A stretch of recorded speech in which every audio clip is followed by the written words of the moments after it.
going to be reading another article from EGL Livejournal. It's been a while since I've uploaded because I've been hyperfixated on a mermaid project, and I really want to try to do every other video mermaiding and Lolita, but my mermaiding video is taking way longer than I thought it would because I keep running into technical difficulties with what I'm currently working on. And I felt like this was super timely because I actually had to use some of these techniques tonight when I went out to an outdoor meet at night. It was a mystical market, which was super cool. I might actually play some clips. I wanted to make a whole vlog, but the event was too dark to use. So I'm going to read through this, tell you what techniques I used in the cord that I'm wearing right now, and I'm going to be using my phone because my laptop takes forever to load. I think the video looks nicer when I use my laptop, quite frankly, because I'm not like, hello y'all, I'm playing on my phone right now. It makes me feel like I'm ignoring you guys, even though you guys are currently a camera. Let's see here. Just hopefully you don't feel ignored, and I will get this pulled up. Okay. If my phone doesn't make me a liar. Here. I said my phone is faster.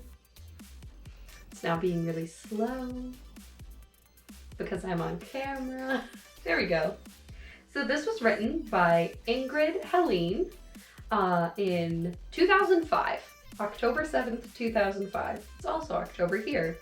On the top it says mood, kitty face, content, music, Resistance by the Kaiser's Orchestra. Not sure if this is welcome, but here goes. A guide to winter/autumn Lolita. In certain parts of the world, the cold season is creeping up fast. Whether that means chilly temperatures and rain or freezing temperatures of snow, depends on where you live.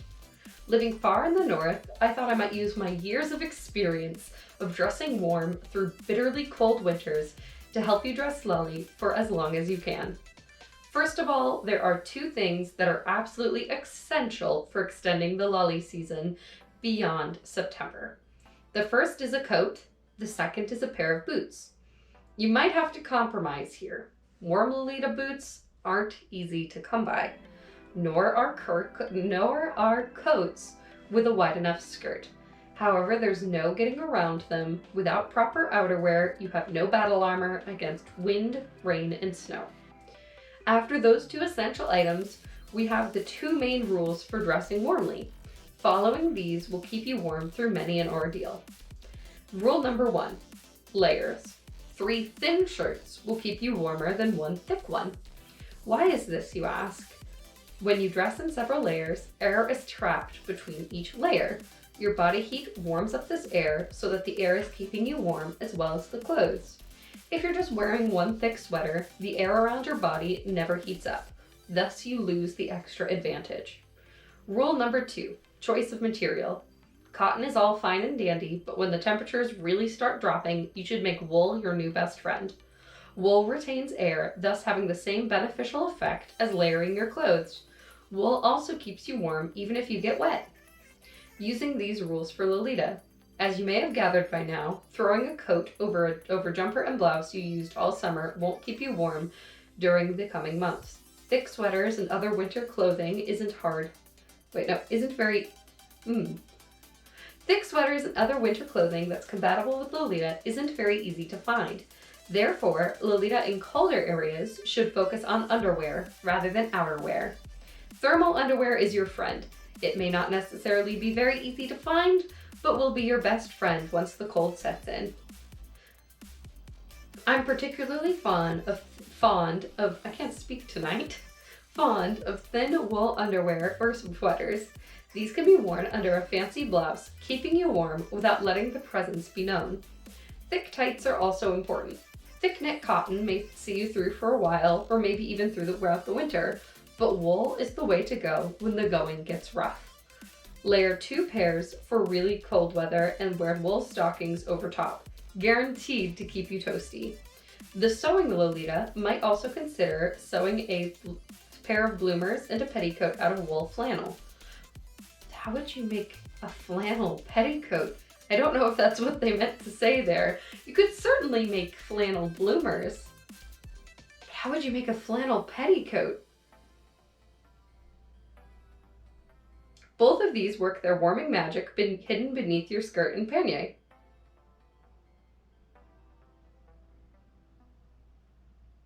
So like, trying to picture what this person is describing.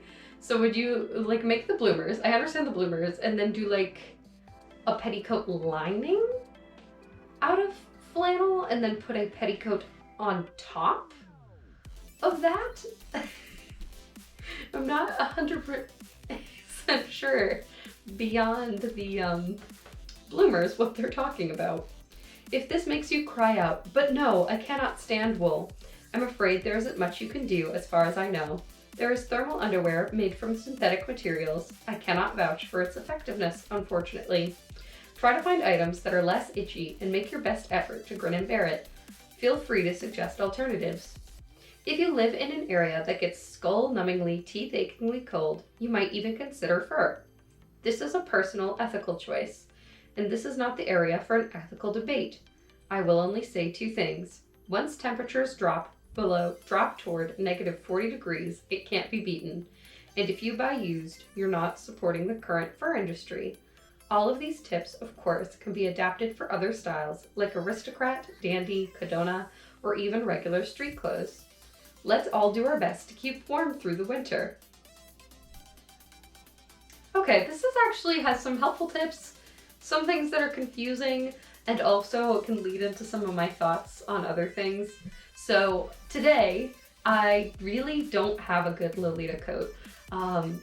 Lolita coats are pretty expensive, and if you're mid to plus size, for me, I feel like in straight sizes, I currently fall into a mid-size range, but in Lolita fashion, I am definitely plus size. Just for the viewer's reference, I wear anywhere between a size 14 to 18, depending on the brand. I'm right now usually a 14, 16, but sometimes if a brand runs a little small, I'll wear the 18. Also, I have a larger chest, so that's also a struggle with Lolita coats. I really want the wool red Fan Plus Friend coat. I don't know if it still exists. I need to keep double checking. That's like $300, and that is a significant chunk of money. I did pay that amount for Mermaid Cream Soda when I bought it secondhand, which isn't here yet, but I'm super excited for when it gets here. So to be fair, I'm sure I could like actually, now that I have a new job, put money aside for that, but I'm also saving for a wedding. So there's a lot going on. But I should get a Lolita coat at some point. I've been wearing Lolita for long enough where I should do that. But the tips I used today is I stacked 2 petticoats together to create more layers, and I'm actually wearing an undershirt, 2 t-shirts, and my blouse. So I have 4 layers on. And that kept me pretty warm outside. It's around like 60 degrees, so I certainly wouldn't wear this outside in like the dead of winter, but it was perfectly fine for fall. And then I have this little fleece capelet. My arms were very cold though, because I didn't have sleeves. The exposed skin was still cold, but that extra layering tip could be really good if you are in my situation where you're like, I want to look good outside. Turned out to be dark, so we couldn't take pictures anyways, but if we had been able to take pictures, I would have had very cute pictures. And with that, some other things in here that I think is interesting. I can't get over the flannel petticoat idea. I've never heard of anyone maybe I'm just like haven't seen that, but I've never seen petticoats made out of anything that wasn't like organza, tulle. I have my phone out. I'm gonna Google it, and I'll just edit it in. A flannel petticoat. Does that exist? Okay. So I do see winter flannel half slip petticoats. So I'm finding these petticoats, but they certainly wouldn't work for Lolita. I'm trying to figure out exactly what they are. because these don't look poofy. Like, this doesn't look like it would have any structure.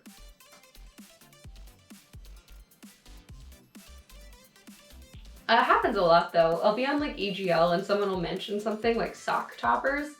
And I'll just be like, what's that? And they're like, oh, it's this like wrist cuffs, but for your legs. So you can turn normal socks into Lolita socks. And I'm like, that's genius. We don't use those very much anymore. I need to make some sock toppers for my ankle socks because I don't want to buy a million white ankle socks because I will lose them all. Also another side note, which I say these in all of my videos, because on EGL, it was really common for people to refer to Lolita as Lolly. I think this was to try to avoid like a negative association with it, but nowadays Lolly has a way more negative association than Lolita. So if you're a beginner or new to this community and you found my videos and you hear me when I'm reading this say Lolly, don't use that nowadays if you're in a group, because people may think that you have suspect intentions. Just putting that out there. Yeah, and the other thing is I just wanted to share my thought on fur.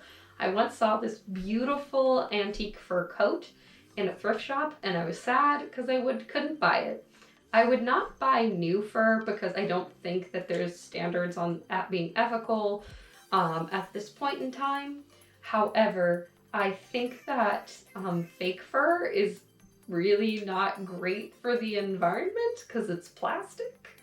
And you know, regular fur is a natural material. So I personally would buy used fur. I've never had the opportunity to, but I would like to at some point. I think that would be very cool and fun. I probably use that more in Gyaru than Lolita, depending on what it looked like, because most of the fur I would have access to would be in like thrift stores, and it's usually a lot more 80s looking than I think would ever work with Lolita. Not to say I've never used fake fur, it's just that if I was going to shell out a bunch of money for like a full fur coat, I would prefer to get like an antique jacket. Also, they do look very warm. Yeah, so overall, I think this is a good guide. Nowadays, I will say there's a lot more that you can use. I, as a kid, used synthetic, like thermal long underwear. Maybe finding shorter versions of that you could reasonably hide under a Lolita cord might be difficult, but it worked perfectly fine for me, and my house got really cold because my room was in an unfinished basement, so it would get really, really cold. So just regular long underwear was fine. We really can't find a lot of wool garments nowadays, and you might be able to find good synthetic fabrics because they've done a lot in like fabric technology recently. So it's definitely up to you, but what you want to do. Also, the accessibility of Lolita fashion has increased so much. Like, part of it is I just keep forgetting that I want to buy a coat, but I can just be like, oh yeah, oh, I can just be patient, save up, get coat. When this was written, I don't think it was that simple. I think like online shopping wasn't what it was today. Also, if you're okay with a thinner coat, or if you are more straight sized, you could probably nab a coat pretty easily. It's just if you're a little bigger, it might be a little more legwork, or if you want a higher quality coat. Like in my case, I only want to buy one coat for Lolita, which is why I wanted to get the Fan Plus Friend wool coat. I should check to see if it's still there. I haven't gone onto Fan Plus Friend in a while because their website's on the fritz, like always now, which is sad because they were one of my favorite brands when I first got into Lolita. But that is besides the point. Thank you guys so much for watching. I hope you all have a wonderful day. Please let me know if the phone thing was distracting or if it was perfectly fine to do my reading off the phone. I wasn't sure how I'd feel about it, but I figured if it was either me reading from my phone or not filming, I should just use my phone. Yeah, so my friend, Mermaid Kaylee, just uploaded an unboxing video. Please go check her out. Her channel's super cool. She is growing really fast and honestly deserves it. So please go check her out if you might like mermaiding as well. I know I do mermaiding stuff. If you're just here for the Lolita fashion content, you should check out my other friend. I don't think she's uploaded in a while, but Chocolate Lapons has a YouTube channel as well. Both of their channels are in my featured channel thing, so you should just check them out. They're cool people. And before you go do that, before you leave this, please, if you liked my video, please like, comment, and subscribe. If you think there was something I could do better in my video, be nice to me, but also feel free to like, comment, and so, well, if you feel I could do better, maybe you wouldn't subscribe, but you know what I mean. Thank you guys. I hope you all have a wonderful night. Please take care of yourselves, and I'll see you in the next video.